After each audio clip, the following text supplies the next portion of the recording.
Assalamualaikum and a very good day to all. So welcome again to our lecture on managerial economics.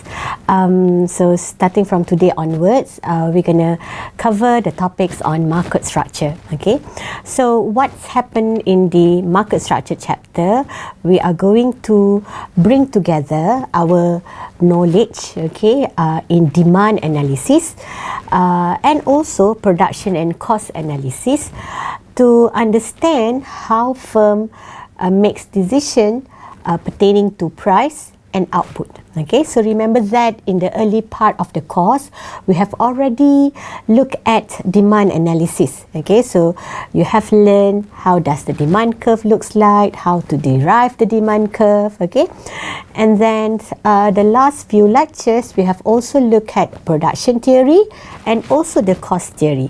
So what we're going to do in the market structure chapters, we're going to combine, okay, these two analyses, okay, and help to understand how firms make decision in terms of price and quantity to produce. All right.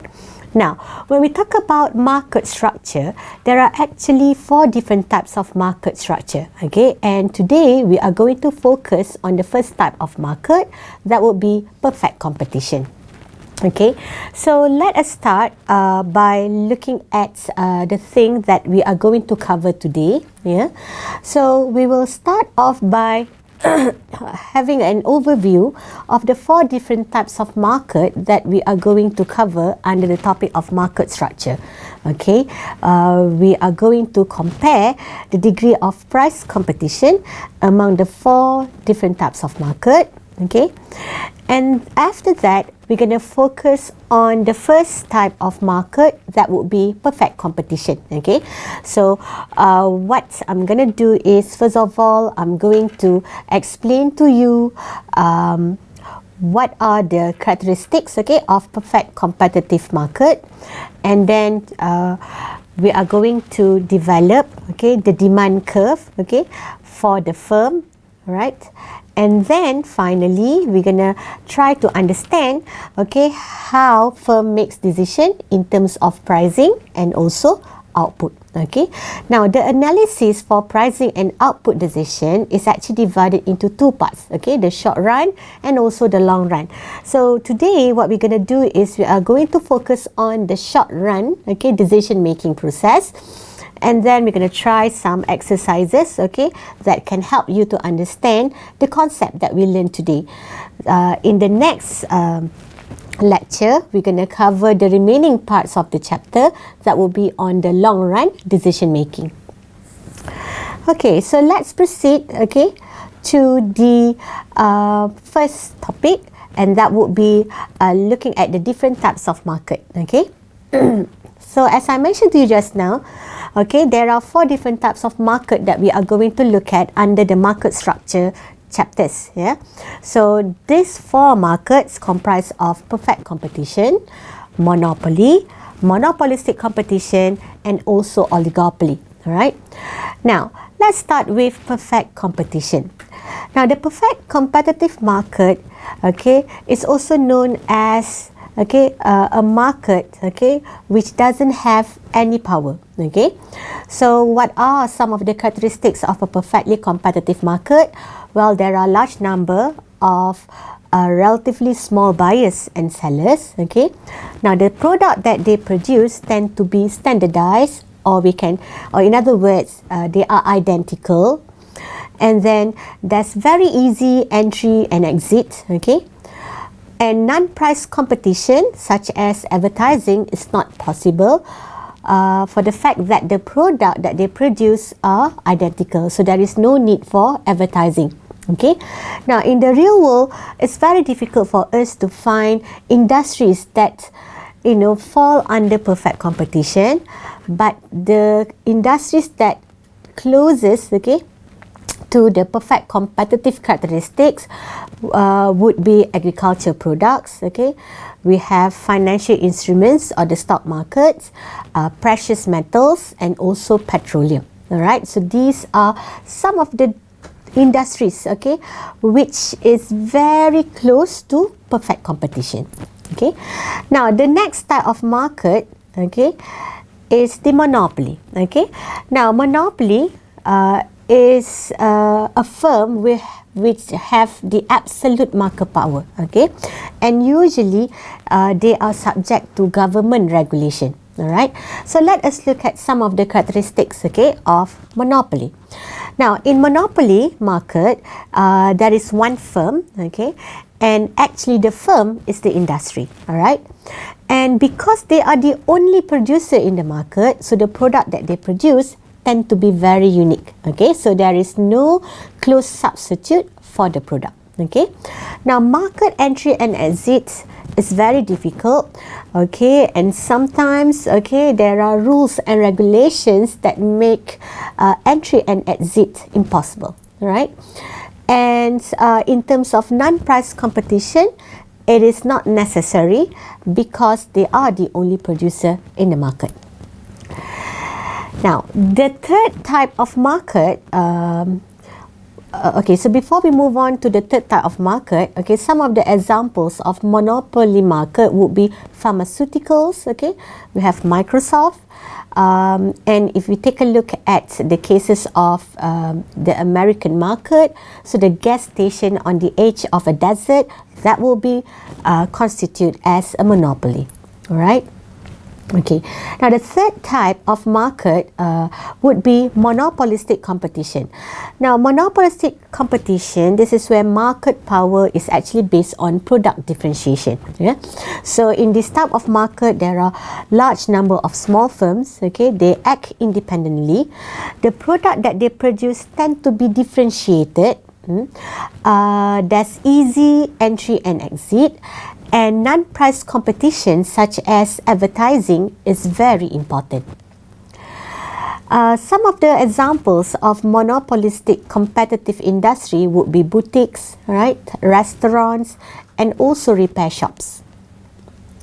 Now, the last type of market is the oligopoly market. Okay, so under the oligopoly market, you can have product differentiation. Okay, and or maybe there's also firms dominant, okay, of the market. Okay, now some of the characteristics of an oligopoly market would be small number of large mutually interdependent firms. Okay, the product that they produce can be standardized or differentiated.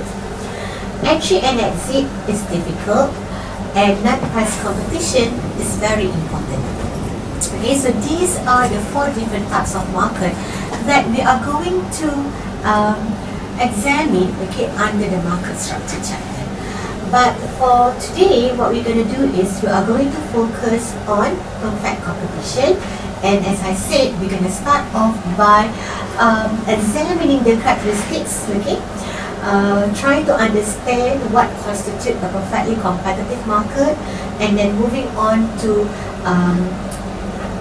determining, okay, the demand curve. All right, and finally we're going to look at how firms make decision in terms of price and output, because at the end of the day, remember, under the managerial economic studies, we would like to understand how firms try to achieve maximum profit. What would be the ideal price and output? So to understand how firms make decision, it's very important for you to understand, you know, the mechanics that involve, okay, in this decision-making process. Alright, so these are some of the examples of the oligopoly market. So as you can see here, it can be oil refining, okay, companies. We have industries that involve in processed foods, okay, the airlines industries, and also internet access. All these constitute the oligopoly market. Okay. Alright, so all in all, okay, if we can summarize, okay, these market, okay, these different types of market. So as you can see here, we have a table which basically summarizes the different characteristics, okay, of the market. So if you take a look at in terms of the number and size of the firms, perfect competition have a very large number of firms, okay, but they are smaller in size. in terms of monopolistic competition, there are also large number of firms. Okay, for oligopoly we have few firms, but for monopoly there's only one firm. All right. Now, in terms of the type of product produced, for perfect competition, the product tend to be standardized. For monopolistic competition, they are producing differentiated product. In the case of oligopoly, it can be both. Okay, they can produce standardized or differentiated product. But when we talk about monopoly, okay, monopoly tend to produce very unique product. Okay, when it comes to entry and exit, you can see that the most difficult market to enter or leave would be monopoly, and this is followed by oligopoly market. Okay, the easiest market, okay, to enter or exit would be perfect competition, and this is followed by monopolistic competitive firms. Okay, and when it comes to non-price competition such as advertising, you can see that for perfect competition, it's impossible, okay, for you to have that. Okay, and for monopoly, it's not necessary because you are the only firm in the market. So for what reason people have to buy your product? But for monopolistic competition, advertising is very important. For oligopoly, it actually depends, right? Now, some of the key indicators of competition, well, as you can see, when it comes to market power, perfect competitive firm doesn't have any market power. Okay, but as we move on towards monopolistic competition, oligopoly, and also monopoly, you can see that the amount of market power exists. Okay, increases. So the highest market power would be owned by the monopoly firm. Alright, and in terms of long-run economic profit, as you can see, for perfect competition and monopolistic competition, they will have zero, okay, profit. Okay, but in terms of oligopoly and also monopoly, for oligopoly it range, okay, from very low to high, but for monopoly the amount of long-run profit tend to be very high because they are the only producer in the market. Okay, so roughly these are the characteristics, okay, of the 4 different markets that we are going to investigate and learn, okay, in the next, okay, lectures. Okay? But as for today, what we're going to do is we are going to focus on perfect competition. Specifically, going to focus on how firm makes decision in terms of pricing, okay, and output in the short run only. Alright? Okay. Now, what we're going to do, okay, we're going to start off by examining, alright, the characteristics of the competitive market. Alright, and then the second part of the lecture, we're going to look at how we derive the demand curve for the firm, okay, and how is it different from the industry demand curve. And the final part of today's lecture would be to look at how firms determine or make decision in terms of price and output. Okay, now these are some of the characteristics, okay, of a perfectly competitive market. Alright, so as you can see here, both buyers and sellers, okay, they are called as price takers. The number of firms should be large. There are no barriers to entry. Okay, the firm's product tend to be identical. Okay, when it comes to the amount of information tend to be complete. And the last one is that firms are seen as profit maximizers. Okay, so let us look at each characteristics in more detail. Alright, so one of the important characteristics of a perfectly competitive market is that buyers and sellers, they are price taker. Now when we say that buyers and sellers are price taker, it actually means that, okay, they take the price as given. Okay, so for the firms, okay, they don't have any power to set price. So once they start business, so they're gonna just follow whatever the price that have been set in the market. So here we are saying that the seller is a price taker. Now the same goes for the buyers, okay, because there are too many buyers in the market, so there is no single buyer who are able to influence price. So they just take whatever price that have been determined in the market. So as an example, if let's say in the market for chicken, the price is $8 per kilo, okay, so let's say there is a new firm, okay, who wanted to sell chicken. Okay, so when they join the market, they cannot set their own price. They have to follow whatever price that have been set in the market. So we say that this particular firm is a price taker. So they take whatever price that have been set. Okay, right. The second characteristics that we have looked just now is that the number of firms is large. Okay, so there are large number of firms. Okay, and large here means that one firm has no bearing on what other firms do. Okay, so meaning that we in this kind of market, okay, there isn't any firm that can influence, okay, the other firms. Okay, so any one firm's output is very minuscule when compared with the total market. Okay, so each firm, okay, in a perfectly competitive market, they contribute a very small output. Okay, so in other words, they don't have much power. Okay, so there are too many of them. Now, the third characteristics are barriers to entry. Okay, now what actually are barriers to entry?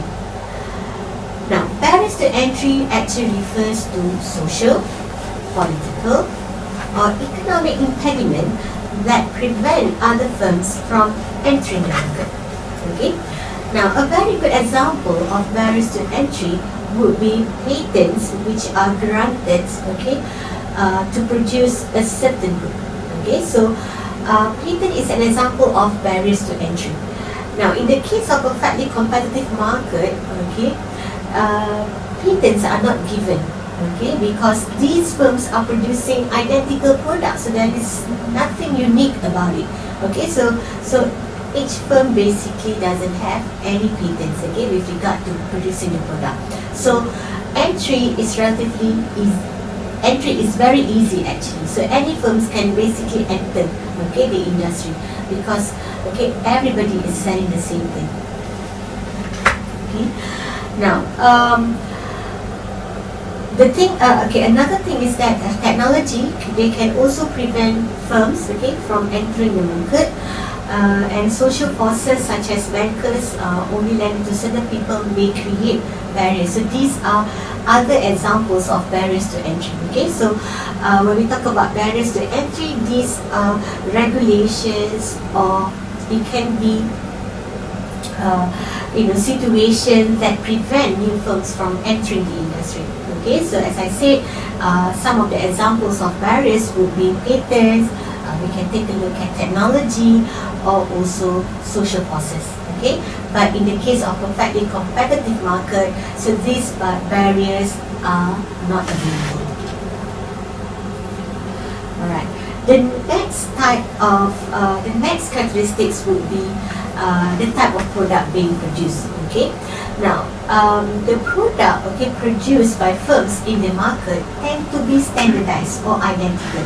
So meaning that it is very difficult for you to distinguish the product produced by each individual seller.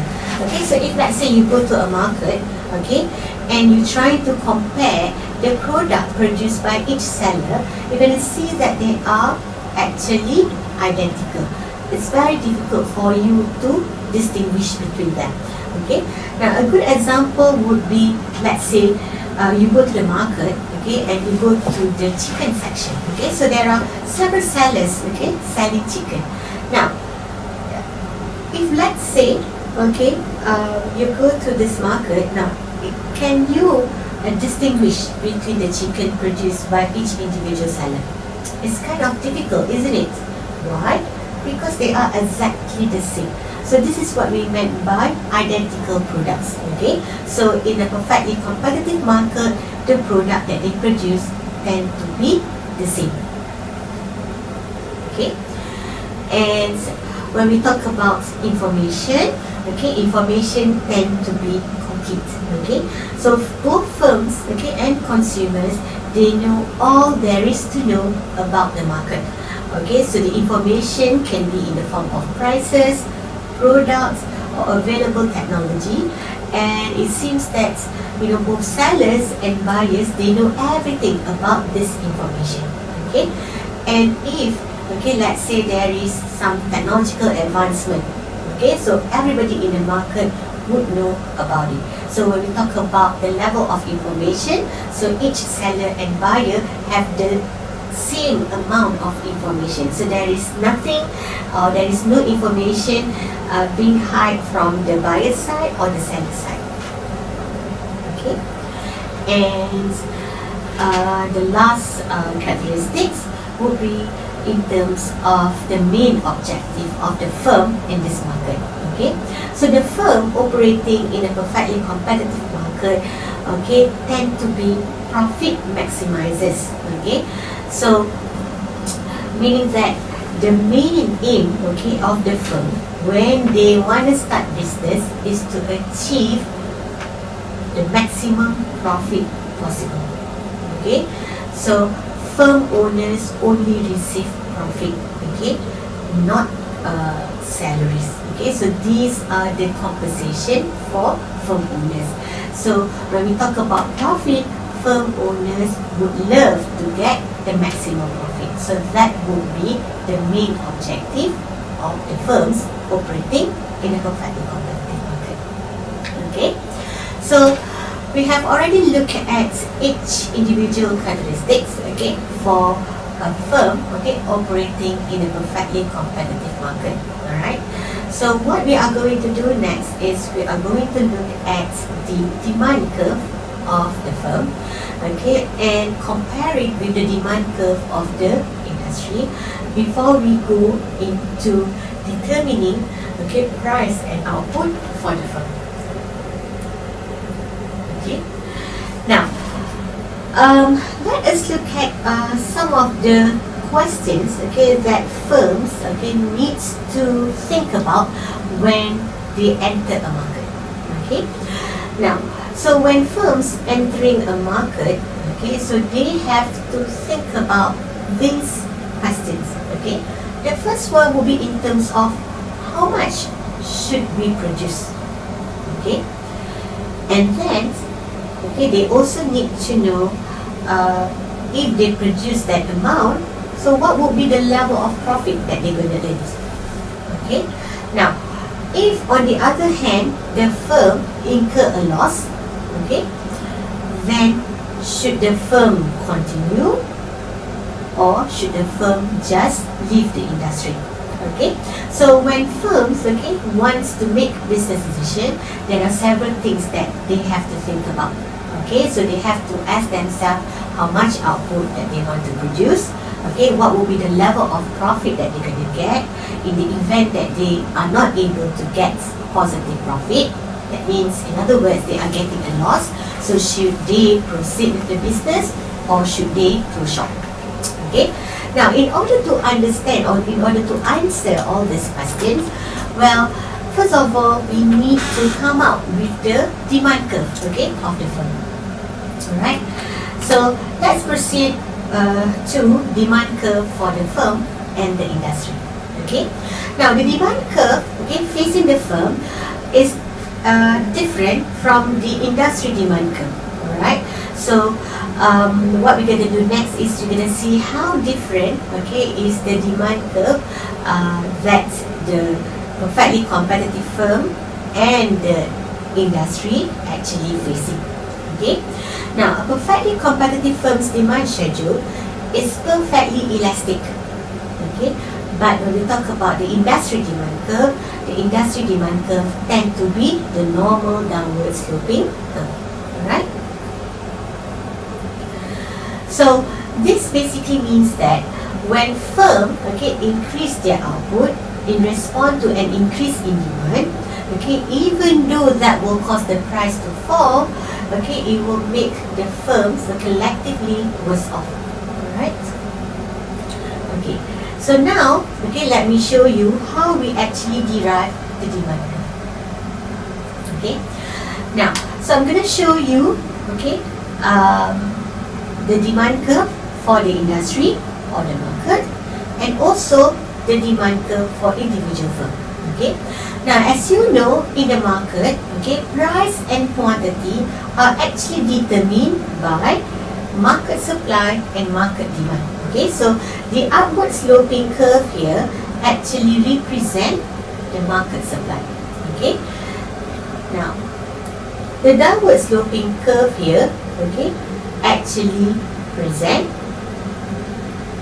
okay, so they actually present the demand curve. Okay, so this is the market demand curve, and this is the market supply curve. Alright.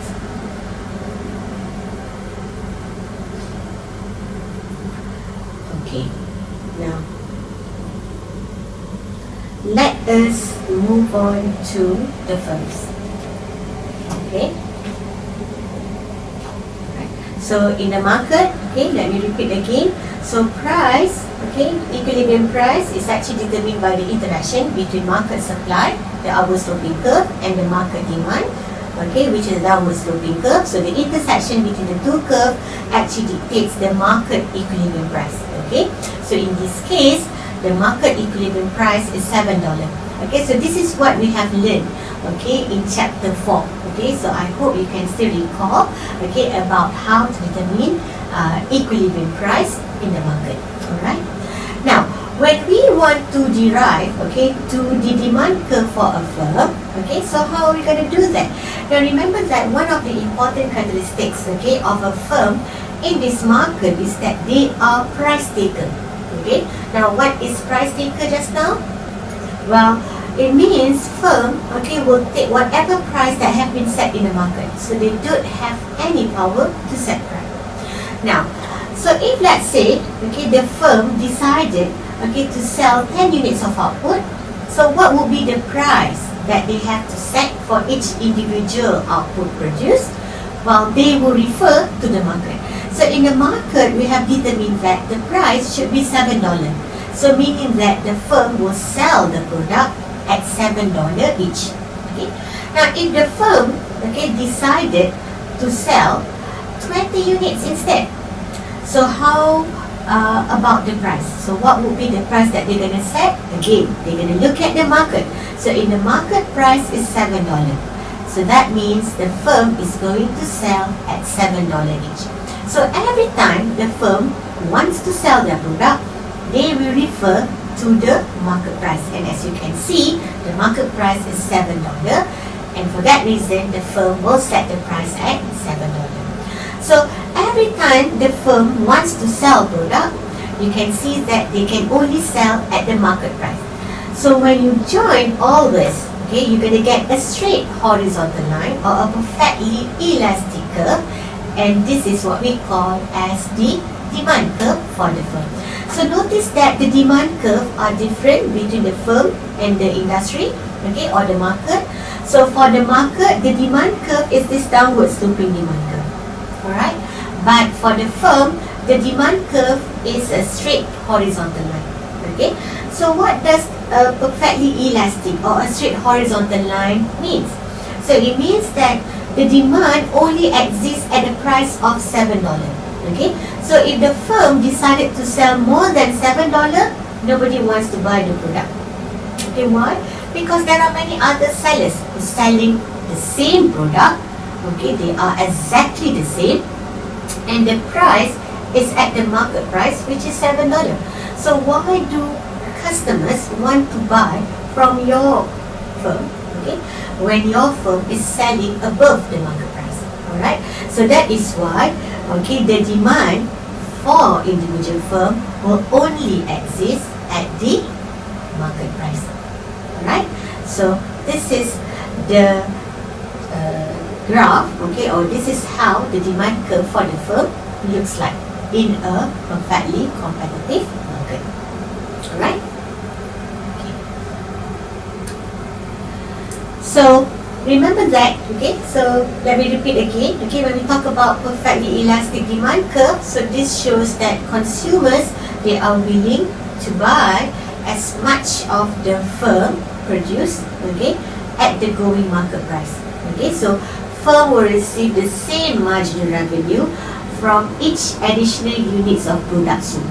Okay, so you can see that when you have a straight, okay, horizontal demand curve, so this demand curve is also your price curve, because you refer to this curve to know about the price.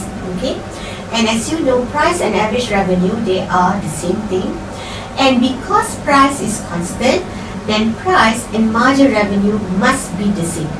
Okay, so when we talk about a perfectly competitive, okay, demand curve for a firm, now remember that the demand curve is actually the price curve. It is also the average revenue curve and the marginal revenue curve. Okay.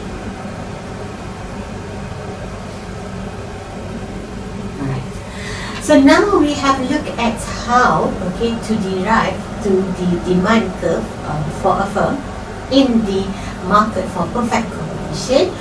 What we're going to do next is to identify how firms make decisions in terms of pricing and output. Okay. Now, as I mentioned to you just now, the main objective of a firm is to maximize profit. Okay, that's their main goal. Okay. So the question is, what would be the amount of output and price that can help the firm to achieve this goal? Okay, so when the firm start to decide in terms of the quantity to produce, okay, they should make sure that, okay, this output will enable them to achieve the maximum profit. Okay. Now, in the third chapter, okay, we have learned that when we talk about profit maximization, this requires you to differentiate, okay, the profit function and set equals to 0. Okay, why do you need to do that? Because when we talk about maximizing or minimizing, this is optimization, and optimization requires you to differentiate a function and set equals to 0. Alright, so when we talk about maximizing profit, that means the firm, okay, if they want to solve it, okay, using calculus, so they are required to differentiate, okay, their profit function and set equals to 0. Now, alternatively, a firm can also maximize profit when they set marginal cost equals to marginal revenue. Now, this is another way of finding profit maximizing. Okay, so to find profit maximizing point, not only you find the maximum level of profit, okay, whereby you differentiate the profit function and set equals to 0, but at this maximum profit point, your margin revenue and marginal cost must be equal. Okay, now let us look at what does it mean by marginal revenue and marginal cost. Now, marginal revenue refers to the change in total revenue associated with a change in quantity, meaning that as you add each individual output, now how much total revenue would increase? Now, that is marginal revenue. Okay. Now, when we talk about marginal cost, okay, as we have learned in the cost chapter, the marginal cost tries to measure the change in total cost when you add in each additional output. Okay, so when output changes, how much total cost changes? So that would be marginal cost. Okay, now remember that in a perfectly competitive market, now price tend to be constant. Okay, so the price also represent marginal revenue. Okay, so since a perfect competitor firm, okay, they accept market price as given, so for this particular firm, marginal revenue and price should be equal. Alright. Now, what about marginal cost? Now, when we talk about marginal cost, okay, if you can recall, marginal cost is a U-shaped curve. Okay, so marginal cost will initially fall and then it begins to rise. Okay, so marginal concepts, okay, are best defined between the numbers. Alright, so when we want to determine profit maximization, sometimes it would be beneficial for you to use the marginal concepts. Okay, it's faster. So, how do you actually maximize profit? So, if the firm wants to maximize profit, they should produce at the point whereby marginal cost equals to marginal revenue. So, that is one condition, or that is the condition for profit maximization. Okay. Now, what will happen when marginal revenue does not equal to marginal cost? Okay, so what can the firm do? Well, when marginal revenue is not equal to marginal cost, so a firm can increase profit by changing the output level. Okay, so the main rule is that as long as marginal cost doesn't exceed marginal revenue, then the supplier or the producer will continue produce. Okay, but once marginal cost is greater than marginal revenue, then the firm wouldn't want to continue production. Okay, so the ideal would be the point whereby marginal revenue and marginal cost is equal. Okay, so if marginal cost is greater than marginal revenue, what happens is that the producer will start to cut back their production. Okay, so eventually when we talk about profit maximizing point, so it will reach when marginal cost should equals to marginal revenue. Okay. Now in the next few slides, I'm going to show you why, okay, when firm wants to maximize profit, they have, okay, to achieve it at the point whereby MR equals to MC. Okay. Now, here what we have is a table, okay, that shows, okay, information on price, okay, quantity produced, and also marginal cost. Okay. Now based on the table, okay, we are going to draw the relevant diagram. Okay. So as you can see here, okay, the column for price also represent marginal revenue, because in this case price is constant. Okay, so a very important thing that you need to remember is that when price is constant, price and marginal revenue should be equal. Okay, so as you can see here, price, okay, is 35. Okay, so it doesn't matter how much you produce, but price is the same. So what you can do is you can draw this price curve, and you can see that it is a straight horizontal line. So the price curve is also the demand curve.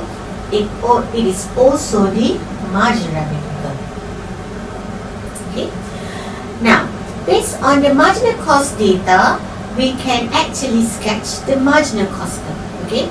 So as you can see, the marginal cost curve, okay, is a U-shaped curve. Okay. So this is the normal marginal cost curve that we have already covered in the cost theory chapter. Alright. Now let's assume that the company started off by producing at point A. Okay. Now at point A, the total output that they produce is 5. Okay. Now as you can see here, at point A, marginal revenue is greater than marginal cost. Now as I mentioned to you previously, the firm will actually maximize profit when marginal revenue equals to marginal cost. Okay, but when marginal revenue is not equals to marginal cost, that means the firm is not maximizing its profit. So what should the firm do?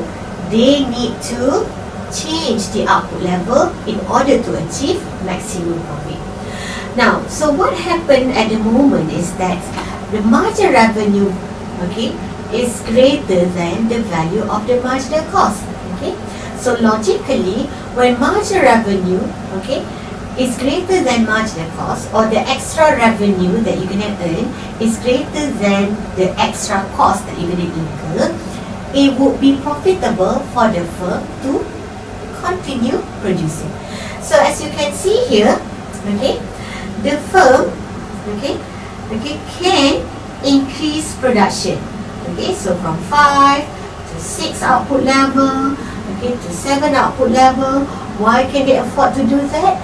Because the extra revenue that they earn is greater than the extra cost that they incur. So meaning that it's profitable for the firm to continue producing.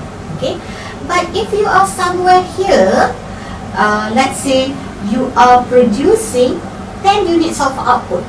Okay, so let's look at this line now. So if you are producing 10 units of output, you can see that your marginal cost is greater than margin revenue. So when the extra cost incurred is more than the extra revenue that you're gonna earn, then it is not advisable for you to continue producing.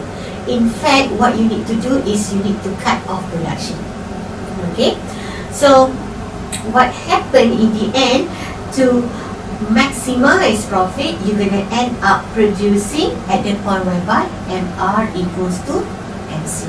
Okay, so at this point you're going to see that when MR equals to MC, roughly the total output would be somewhere here, isn't it? So that's MR equals to MC.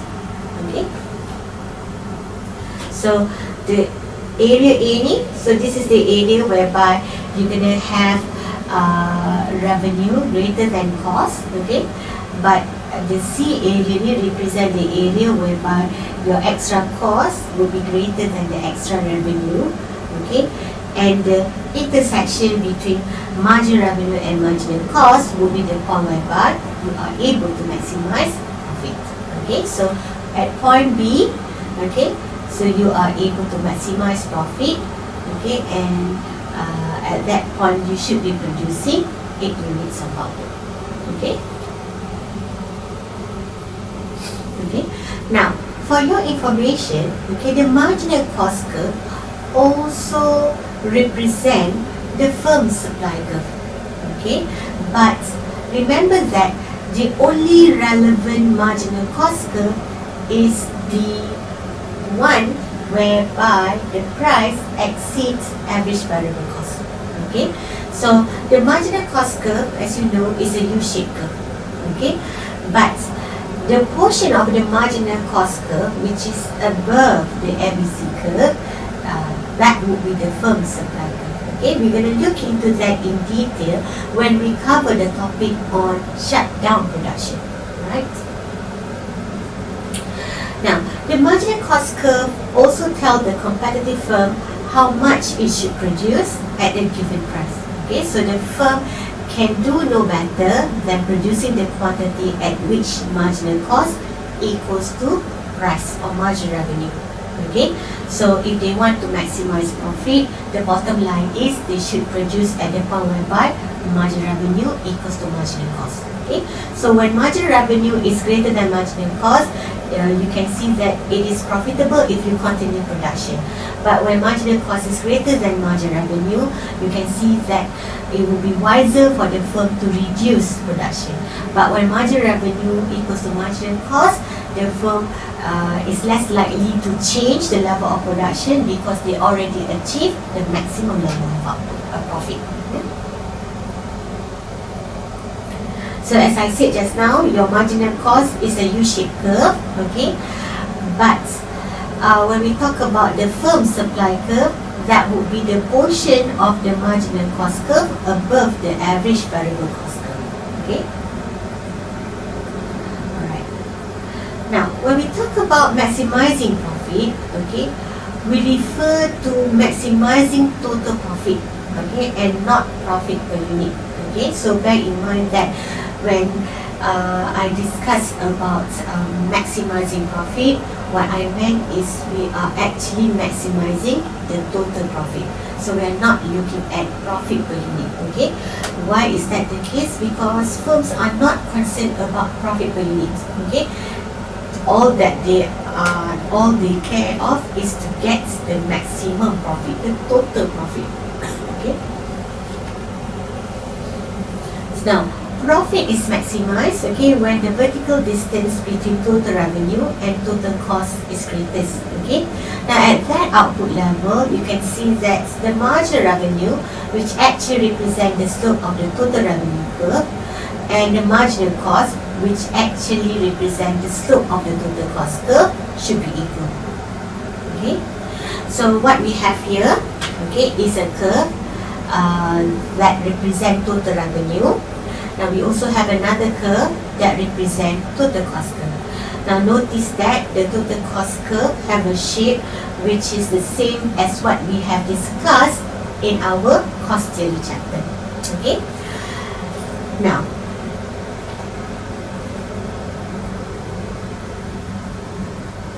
so as you can see here, okay, so how do we read, okay, the values here? So for example, okay, when output equals to 5, if you want to know how much is total revenue, so what you can do is you just go upwards, okay, follow the dotted line until you reach the total revenue curve, you stop. So you're going to read the value of total revenue on the vertical axis, and you can see that it is roughly about 130. Okay, but if you want to know what would be the total cost when you produce 5 units of output, so what you can see again is here that at 5 units of output, you go upwards, okay, until you reach, okay, your total cost curve, you stop. Okay, so you refer to the vertical axis to identify the total cost value, and in this case it's 175. So because total cost is 175 while total revenue is 130, so the difference between the two is what we call as profit. So profit here would be in the amount of 45.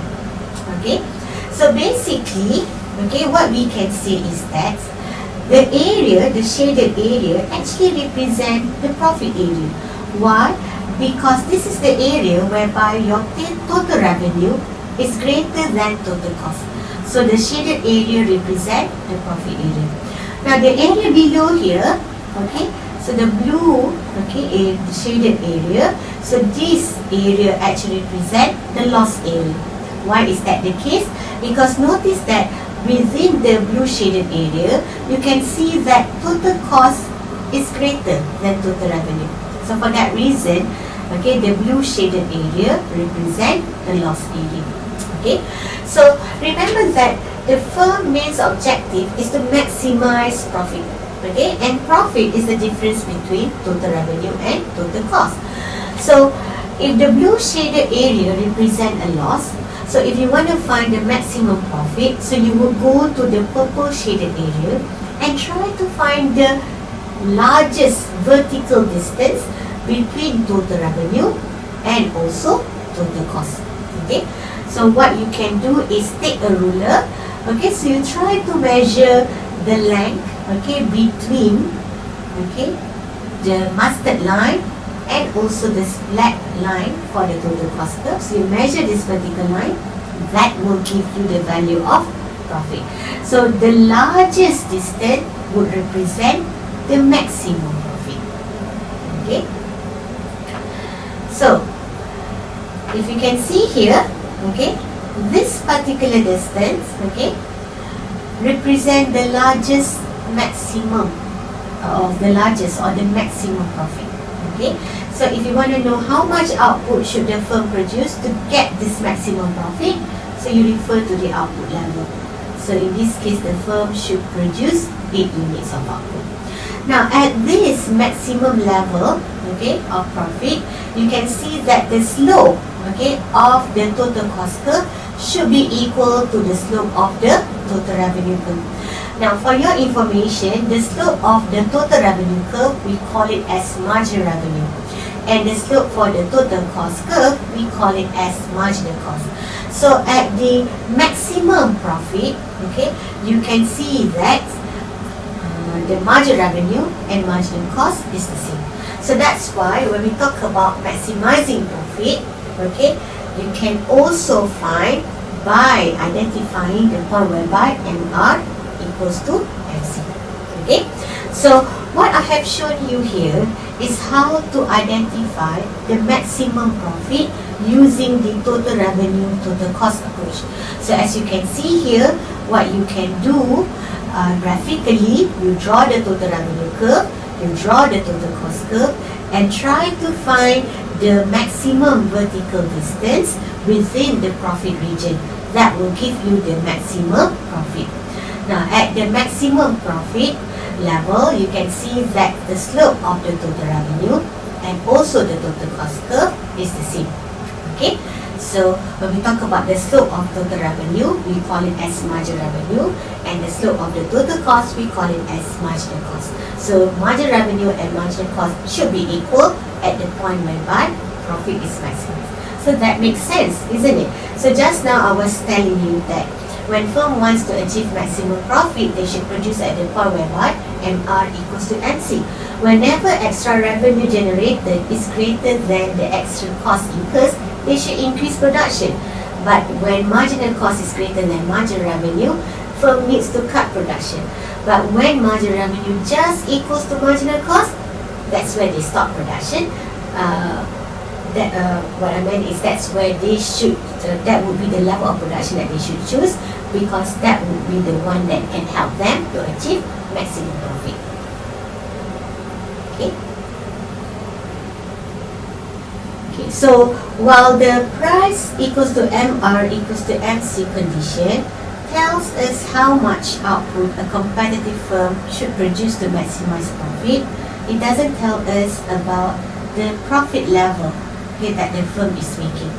Okay, so if you want to know the amount of profit earned by the firm, you need to calculate from the table of costs and revenues. Okay, and what you need to do is just take total revenue and minus total cost. Okay, so that's how you calculate profit. Okay, so I'm sure that you are very much familiar with the profit calculation, isn't it? So profit is simply total revenue minus total cost. Alright? Alright. Now let's move on to the next slide. Okay. Now, the profit maximizing position, okay, is not necessarily a position that minimizes either average variable cost or average total cost. Okay, so it is only the position that maximizes total profit. So what does it mean? So what it meant is that even though at the profit maximizing point, okay, you are producing the output level that can help you gain maximum profit, but it doesn't guarantee you that the profit can actually be positive. Okay, so the profit maximizing point only tells you that this is the amount of output that can help you to get the maximum profit possible based on the cost that you have. Okay. Alright, so let us look at how we determine the value of profit from cost table. Okay, so if you look at the slide here, we have a table that shows price, and also the total output produced. Okay, we also have information on the total cost, marginal cost, and also average total cost. And there's also information on total revenue. As you know, total revenue is a product of price multiplied by total output. And as for the last column, which measures profit, you are required to take total revenue minus total cost. Okay, so what you can do here is that, for each level of output, since you know what's the total cost and total revenue, so you can basically identify the amount of profit. Okay, so the question is, how do you determine, okay, the output level that can maximize profit? Okay, so what you can do is you can look at the profit table, okay, the profit column, and try to identify the maximum value for profit. Okay, so as you can see here that it started off with negative 40, and then it slowly increased to 1, 22, and then we have 45, and then 63, okay, and then it continued to increase to 76, 81, and then reduced back to 76 and 57. Okay, so when we want to determine, okay, what would be the maximum level of profit and the amount of output that the firm can produce, you can see that the maximum profit here is equals to 81. Okay, so so this would be, okay, the level, okay, of maximum profit that the firm can produce. Now let us now look at how many output that the firm need to produce in order to achieve a profit equals to 81. And as you can see here, the firm should produce 8 units. Okay, so now let us look at what's the value of margin revenue and marginal cost. Now as you can see, margin revenue is equals to 35, but marginal cost is equals to 30. So meaning that, okay, roughly, okay, as I said just now, if you want to get maximum profit, you have to make sure that margin revenue should equals to marginal cost. But what you can see here is that, okay, the margin revenue is greater than marginal cost. But when you produce 9 units of output, you can see that margin revenue is less than marginal cost. So as you can see here, okay, definitely you cannot produce 8.5 output, isn't it? That doesn't make sense. So in this case, okay, from this table, if you want to determine what would be the output level to maximize profit, it is adequate for you to produce 8 units. Okay, so this would be the best output level that the firm can produce in order to get the maximum profit. So this is how you determine the output level that the firm needs to produce in order to get the maximum profit. Okay, but you need to have a table for price, output, and cost. Okay, now what about a graph? How do you determine, okay, profit maximizing point via a graph? Okay, now when you want to find profit maximizing point using a graph, we're going to use the condition of margin revenue equals to marginal cost, because as I mentioned to you just now, okay, whenever margin revenue equals to marginal cost, that's the point where you achieve profit maximizing. Okay, so the intersection of MC equals to MR will determine the quantity the firm will produce if it wishes to maximize profit. Okay, so if you want to determine maximum profit, what you need to do first is you need to identify what is the output level that the firm should choose to produce. Okay, so to choose that output level, you need to find out where exactly marginal cost equals to margin revenue, and then drop a line down to the average total cost curve where you can find the profit per unit. Okay, so let me show you how this is done. Okay, now we have 3 diagrams here, but I'm gonna go through each one of the diagram. Okay, now as I mentioned to you just now, each firm, their main objective is to get the maximum profit. Okay, and we have started our analysis by looking at the short run, okay, production period.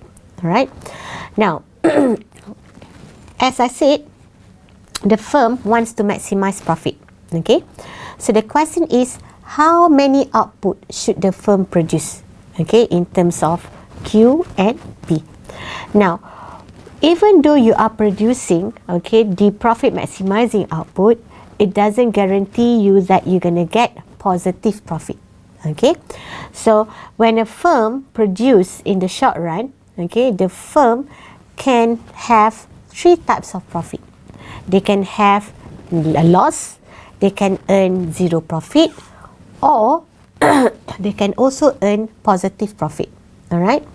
So when we have a new firm, okay, that enter into the perfectly competitive market, okay, so they definitely wants to achieve maximum profit, but in doing so, it doesn't guarantee that this particular firm will get positive profit.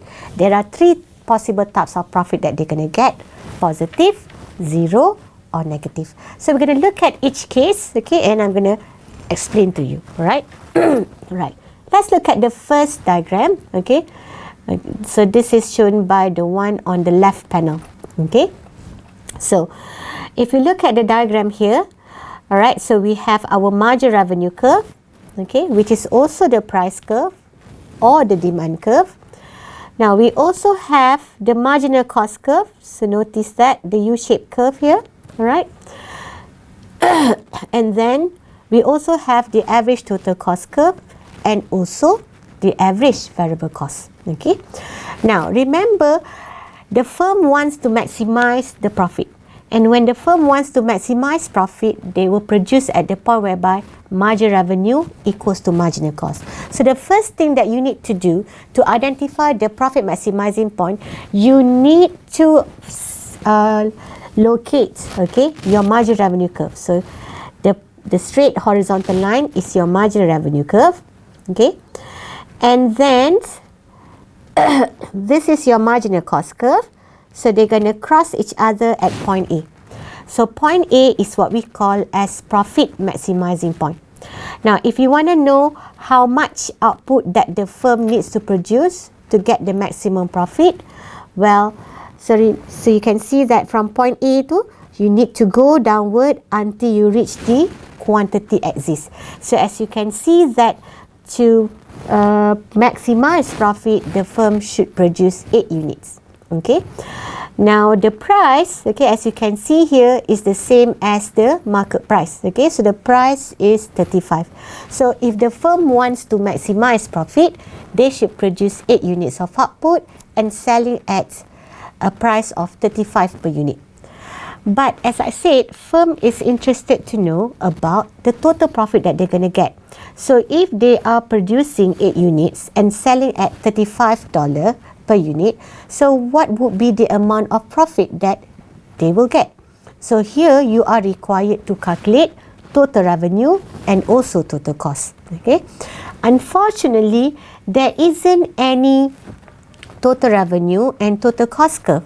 However, you can still calculate the total revenue and the total cost value. Okay, so how are you going to do that? Well, we know that, okay, the price that the firm gonna set would be 35, and they're gonna sell 8 units of output. So total revenue would involve you multiplying $35 by 8. So the area O, D, A to this point 8, okay, so this is your total revenue area. Okay, now apart from total revenue, you need to calculate total cost. Okay, now the firm is producing how many output just now? 8 units. Okay, so that would be the output that can give you the maximum, okay, profit. Now at 8 units, okay, what would be the cost, okay, to produce each unit of output? So what you need to do here is, okay, so as you can see, you are producing 8 units. So you go up until you reach your average total cost curve or point B here and stop. So you read from your vertical axis and you can see that the cost per unit is 25. Okay, but remember, you are producing 8 units of output. Okay, and each output costs you 25 units, $35. So how much would be your total cost? So that requires you to multiply 25 by 8. Okay, so the area of O, C, B until 8 here, so that represent your total cost. So the difference between total revenue and total cost here represent your profit area. Okay, so because total revenue is greater than total cost, you can see that the firm is earning positive profit. So the first diagram here represent a positive profit. Now, if you look at the second diagram, you can see that the difference is now lies in the position of your average total cost curve, isn't it? So now your average total cost curve is a bit higher, okay, but the rest of the curve, they are exactly the same as the one in the first panel. All right, so remember that the firm wants to maximize profit, and if they want to maximize profit, they have to produce at the point whereby MR equals to MC. So to get maximum profit, the firm again needs to find where exactly is the marginal revenue curve and also the marginal cost curve. So when MR equals to MC, this is your profit maximizing point. So at this profit maximizing point, the firm needs to produce 8 units and sell at $35. Okay, so that would be your profit maximizing point. Now, if you want to measure how much profit the firm is going to earn, you need to calculate total revenue.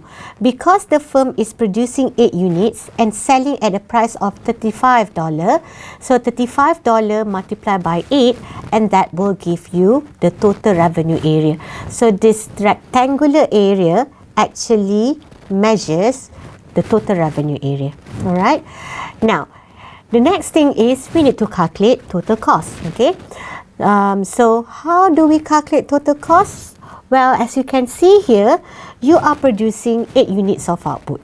Okay, now what would be the cost to produce each unit of output?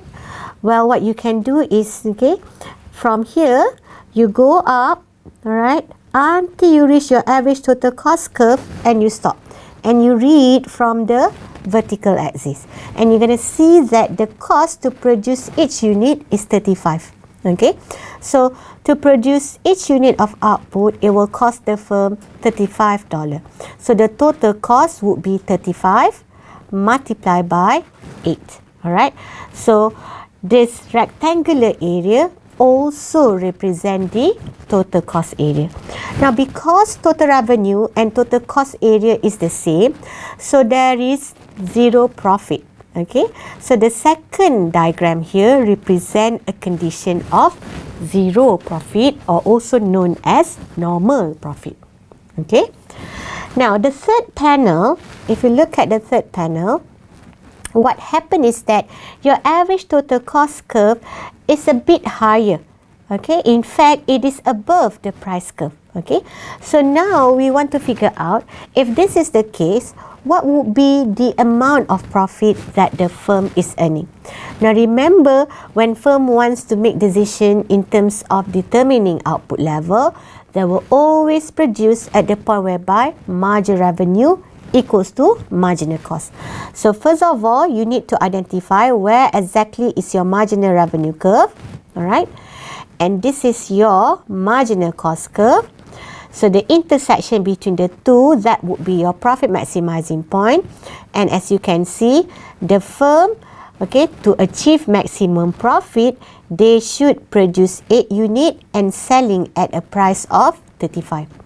Now we want to determine if the firm produce 8 units and sell at a price of $35, what would be the amount of profit the firm is earning? Okay, so remember, to calculate profit, you need to identify what's total revenue and also total cost. So how do we calculate total revenue? Now remember, total revenue is price multiplied by quantity. So we have already identified that the firm, okay, is producing 8 units and they are going to sell at a price of 35 per unit. So total revenue would requires you to multiply 35 by 8. So this rectangular area represent the total revenue area. Okay, now what about the total cost? If you produce 8 units of output, the cost per unit would be, so you have to go up until you reach your average total cost curve, you stop. So you're going to read from the vertical axis. So you're going to see that roughly about $41 would be the cost per unit. So the total cost would requires you to multiply the cost per unit by the unit that you produce. So this larger rectangle represent your total cost area. Because your total cost area is greater than the total revenue area, you have an excess of cost which you cannot cover. So this is what we call a loss. Okay, so whenever total cost is greater than total revenue, a firm will experience a loss. So when a firm, okay, operates in the short run, they would want to produce, okay, the maximum profit possible. Okay, now while achieving the profit maximizing, okay, objective, okay, you can see that the firm may get 3 different types of profit.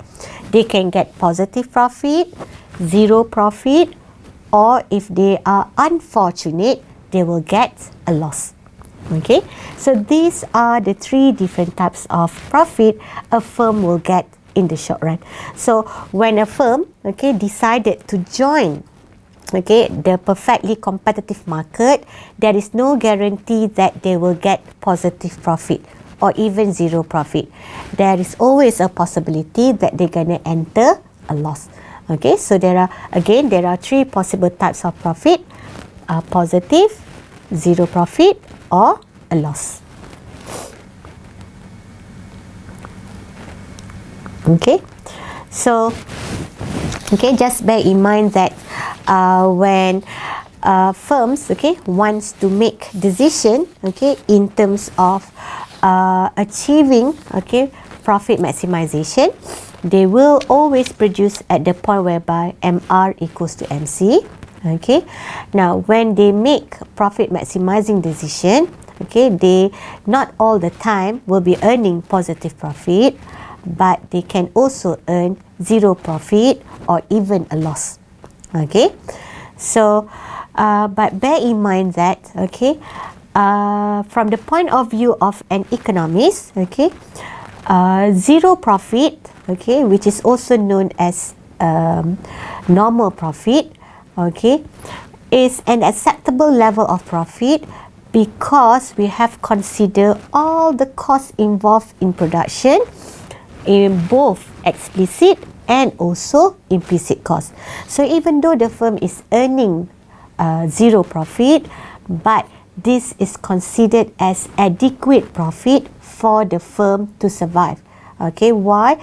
Because the firm has taken into consideration both explicit costs and also implicit costs, which are being measured using the concept of opportunity cost. Okay, so in all the 3 cases that we have looked just now, namely profit, loss, or zero profit, when you want to determine the profit maximizing output level, it doesn't actually depends on fixed cost or average total cost, but it also depends on the point whereby price should be equals to marginal cost. Okay, so when we want to determine the profit maximizing output level, the main thing is you have to identify where exactly is the point where your marginal revenue equals to marginal cost. Okay, so we are not very much concerned about the fixed cost or the average total cost. All that we are concerned with is where exactly is the marginal revenue curve and also the marginal cost curve.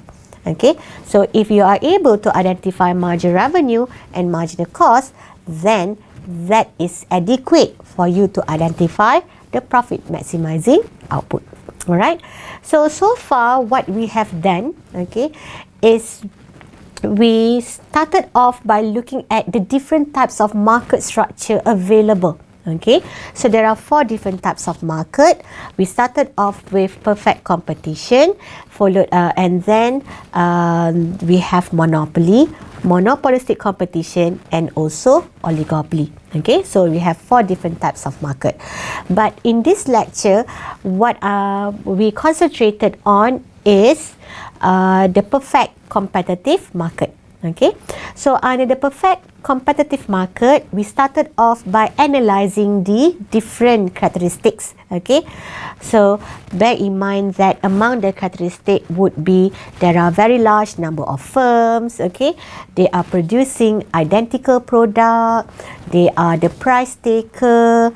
Okay, there are very easy entry and exit. Okay, each firm, they trying their best to achieve their profit maximizing objective. So these are some of the examples of the characteristics of a perfectly competitive market. Okay, and then we move on to identifying the demand curve for a firm operating in this market.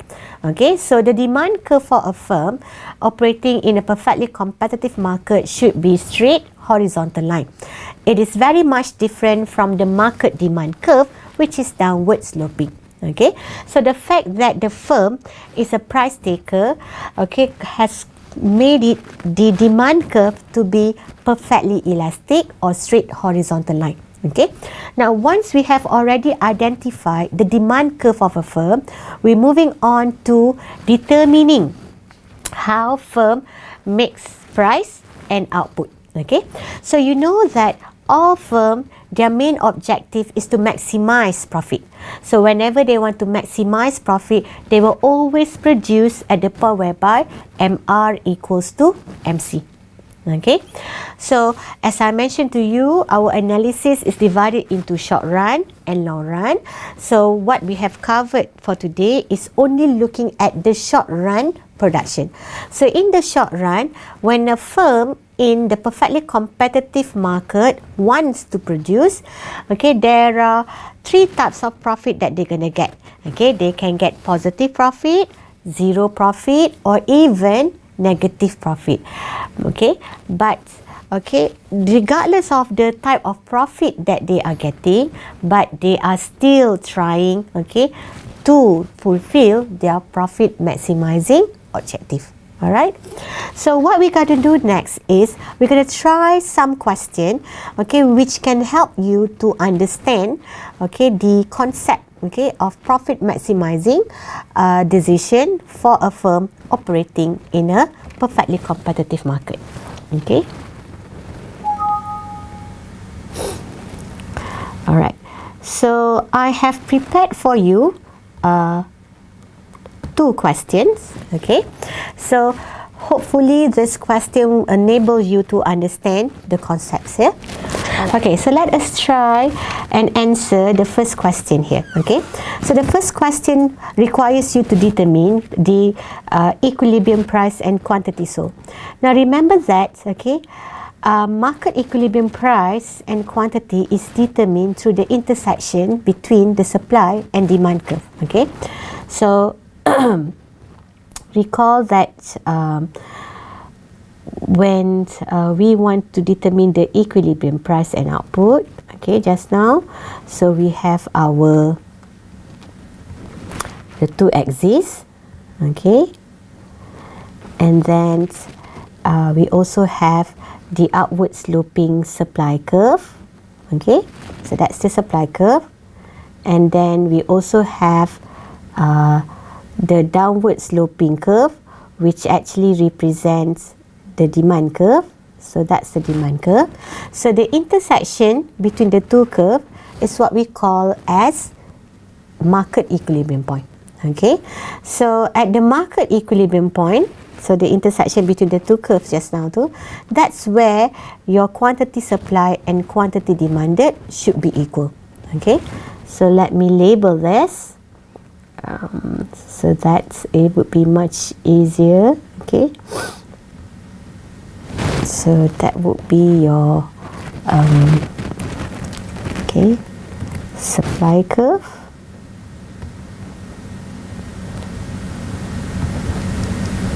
okay, so that's your supply, so that's describe the upward sloping curve. Okay, And then we also going to draw, so we have also drawn our demand curve. Okay, so let's label that. So your demand curve is the downward sloping curve. Alright, so that's the demand curve. So okay, let me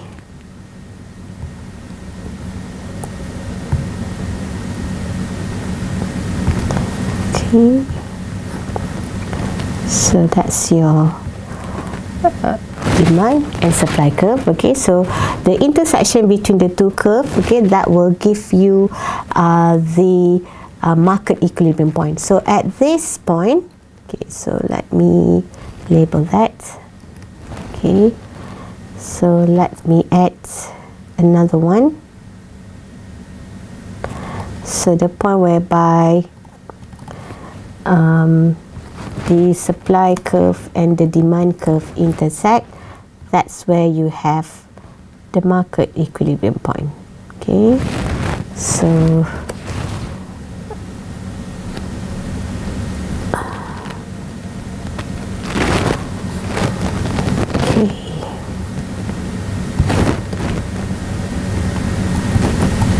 so point E represent the midpoint here. Okay, so the thing is at the market equilibrium point, okay,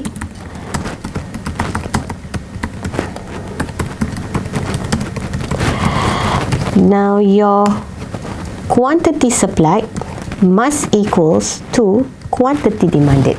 Okay, so as you can see from the question, quantity supplied is represented by AT plus 1.5 P. Okay, while your quantity, okay, your quantity demanded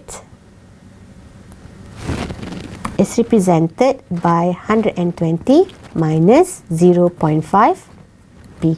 Okay, so what you need to do now is you need to bring P on one side and the numbers on the other side. Okay, so what I'm going to do is just going to leave 1.5p on the left hand side, but the negative 0.5p I'm going to bring it, okay, to the left hand side, and that will become positive 0.5p. Okay, now any problems so far? Alright, so on the right hand side you already have 120. Now the figure 80 here, I'm going to bring it to the right hand side. Okay, it will become negative 80. So now you can simplify. Okay, so 2p, okay, will be equals to 40. Alright, so you're going to see that p will be equals to 40 divided by 2, and that will give you 20. Okay, and if you are interested to find the value of quantity, okay, so quantity demanded, okay, would be 120 minus 0.5 times price, which is 20 just now, and that will give you 110.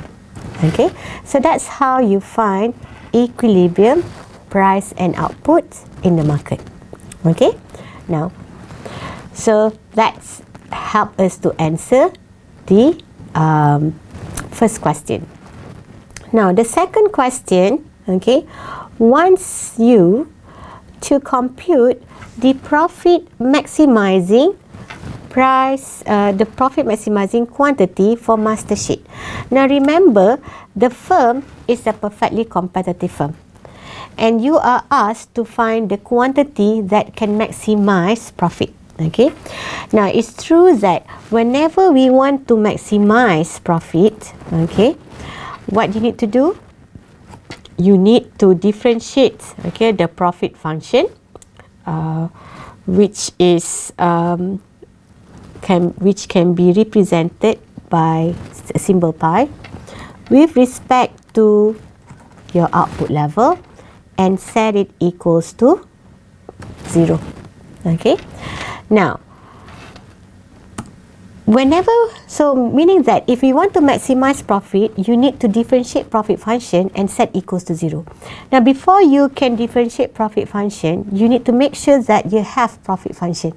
Correct. Now, profit function, okay, so profit just now, how do we determine profit? Well, profit is the difference, okay, between total revenue and total cost. So, if you want to maximize, okay, profit, so what you need to do is, you need to, as I said, you need to differentiate profit just now, okay, and then set it equals to 0, correct? Now, if you want to differentiate, okay, profit, meaning that you need to differentiate the component of profit, okay? So, maximizing profit would require you to differentiate profit with respect to Q. In other words, you need to differentiate the component of profit, that would be differentiating total revenue, and then differentiating total cost, and finally set it equals to 0. Okay, so that's what you need to do. Okay, now when you differentiate total revenue, that is the formula for marginal revenue, and when you differentiate total cost, this is the formula for marginal cost, and this must be equals to 0. When you rearrange this equation, okay, you can see that MR would be equals to MC.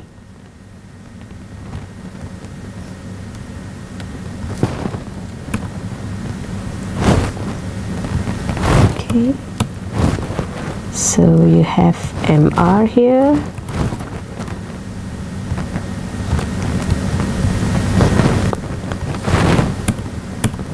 Alright, and notice what is MR equals to MC just now? This is the profit maximizing condition. So it's true that whenever you want to maximize profit, as you have learned in chapter 2, you need to differentiate the profit function and set equals to 0. Okay, and to differentiate the profit function, first of all, you need to have the profit function. As you know, profit is the difference between total revenue and total cost. Okay, so if you were to maximize profit, you need to differentiate the profit function. In other words, you need to differentiate the component of the profit function and set equals to 0.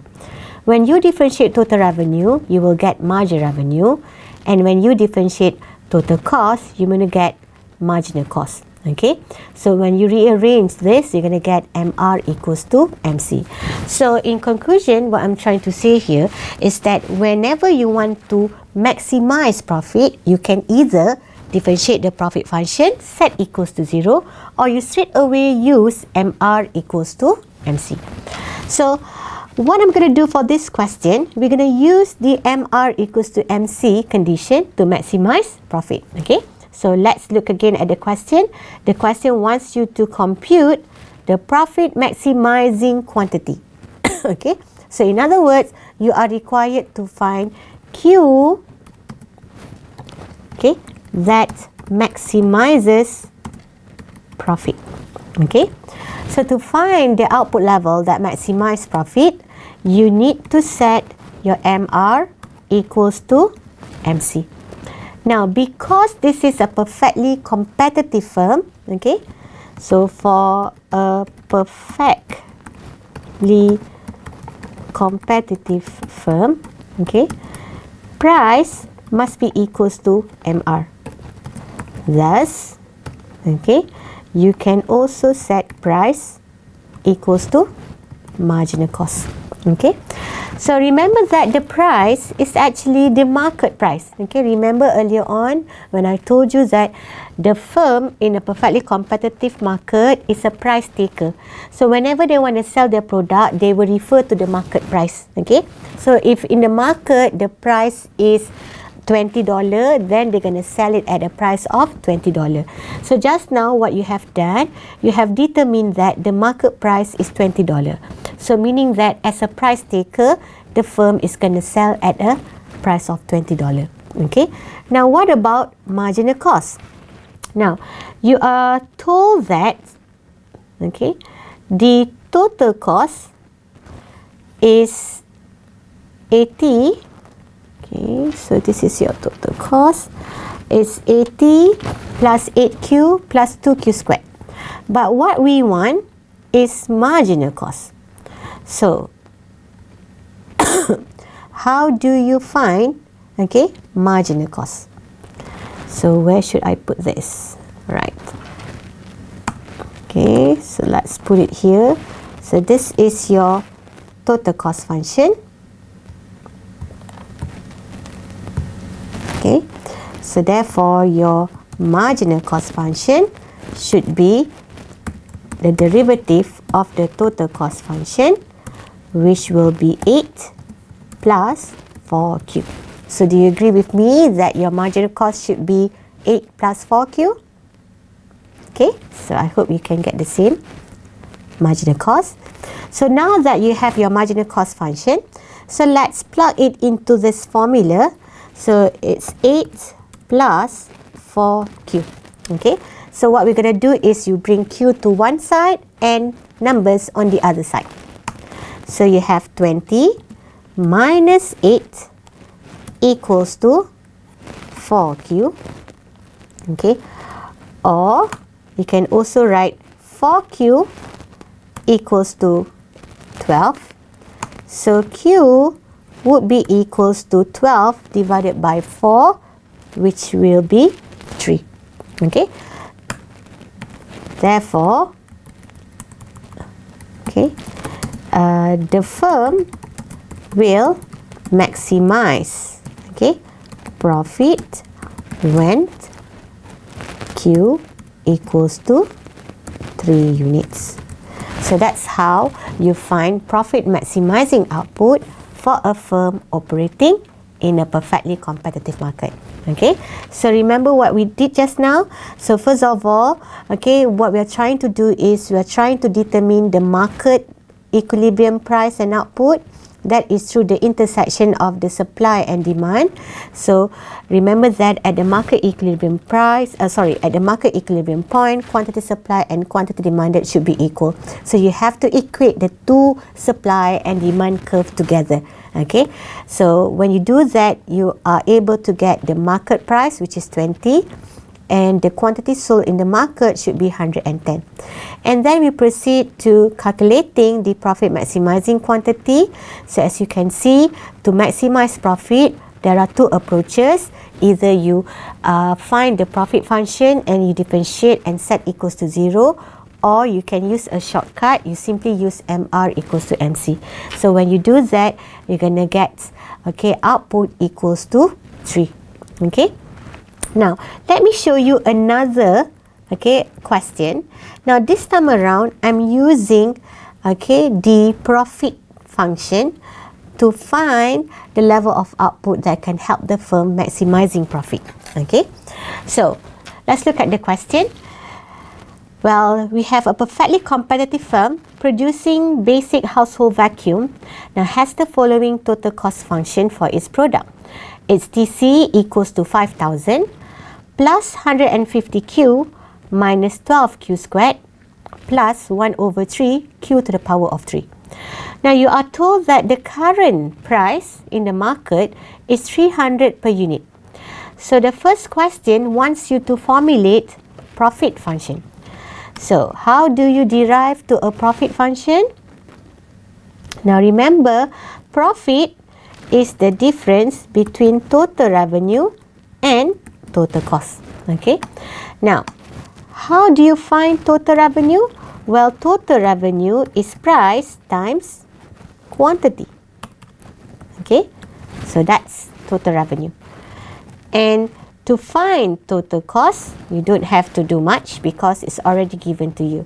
So your total cost is the equation which has been given by the question. So you just copy this and plug it into the formula here. Okay, so that's your total cost function.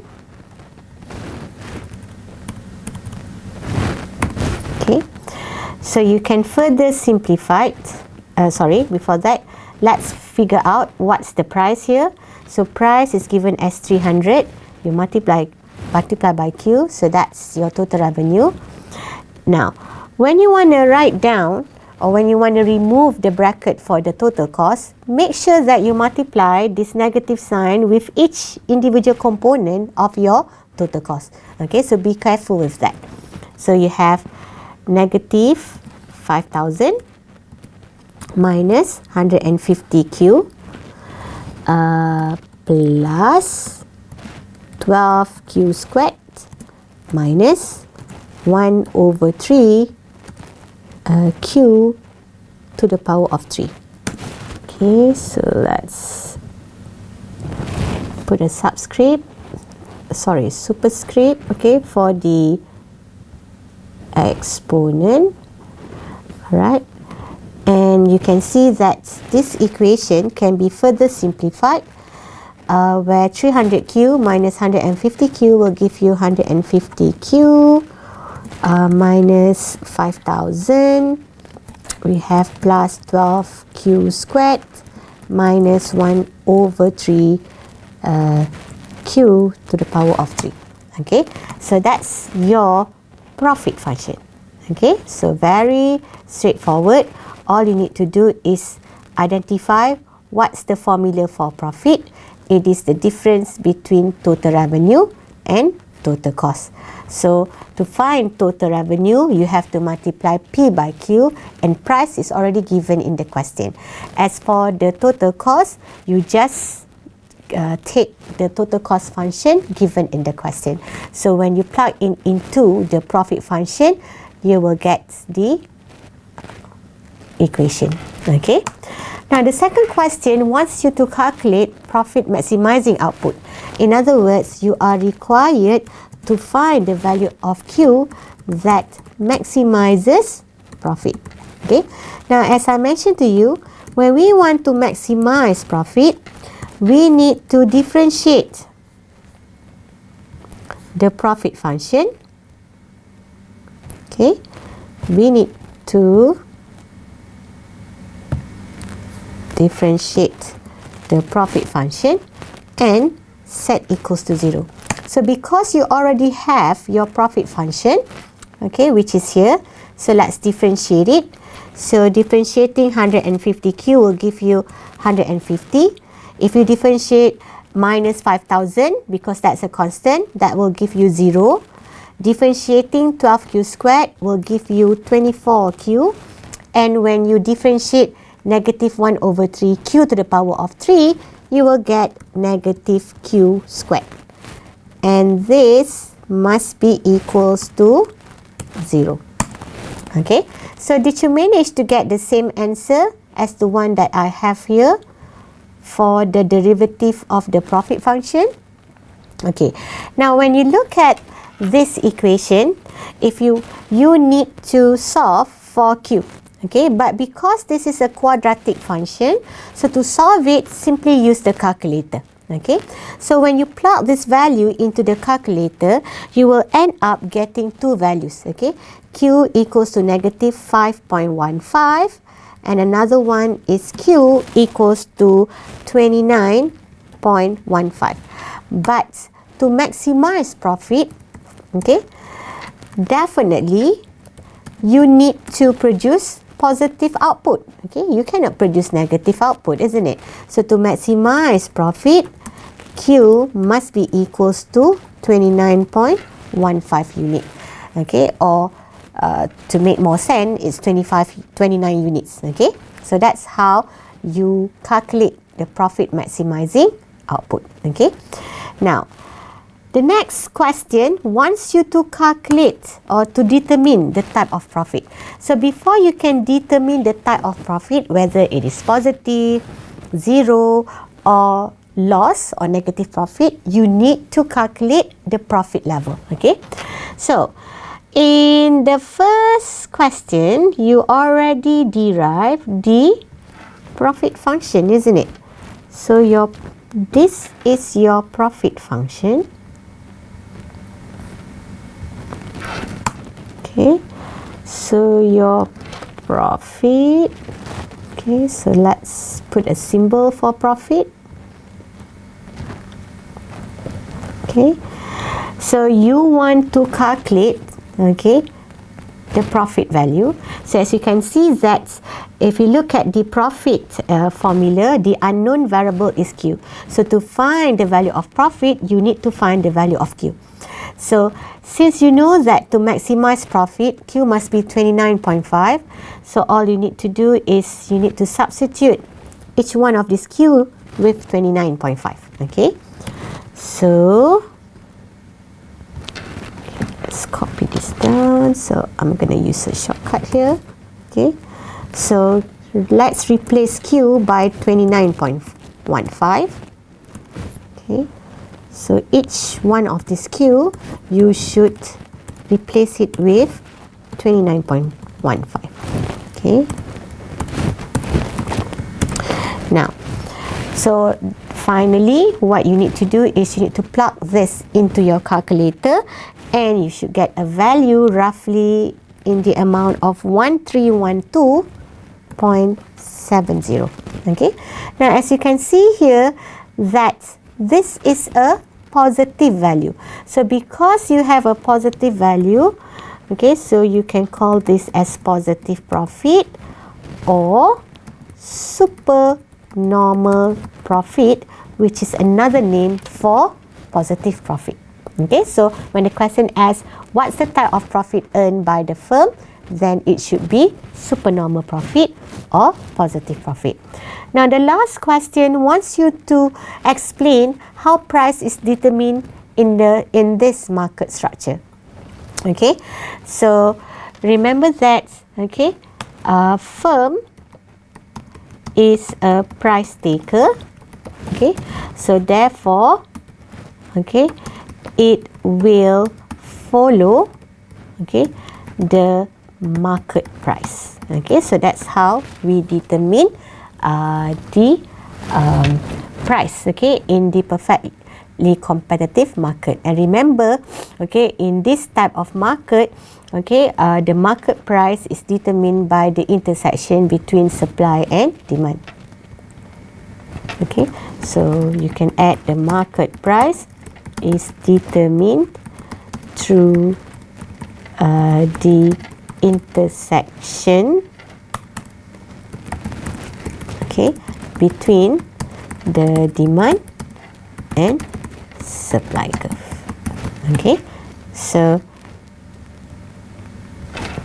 that's how, okay, the equilibrium price is being determined in the market. Alright, so I hope that the exercises which we have done here will enable you to understand the concept better. Okay, so what we have done today is we have looked at the characteristics of a perfectly competitive market. We have also learned how we derive the demand curve for a firm operating in this industry. Okay, so we can see that the firm's demand curve is derived from the market price. Okay, and then based on the firm's demand curve, we continue by determining the price and output level that can ensure profit maximization. Okay, and as you can see, to achieve maximum profit, there are two approaches. Either you get the profit function, you differentiate it and set equals to 0, or you can use a shortcut whereby you equate MR with MC. Either way will give you the same answer. So if you don't believe me, what you can do is you can try and do the second question again, but this time around using MR and MC. Okay, so that's it for today. I hope that you understand the main concept that I'm trying to help you understand. So in the next lecture, what we're going to do is we're going to continue with the shutdown point, okay, which is an extension of what we do today. All right, and then we're going to proceed with the long run decision, okay, for a firm operating in a perfectly competitive market. So that's it for today. So hope to see you soon. Thank you.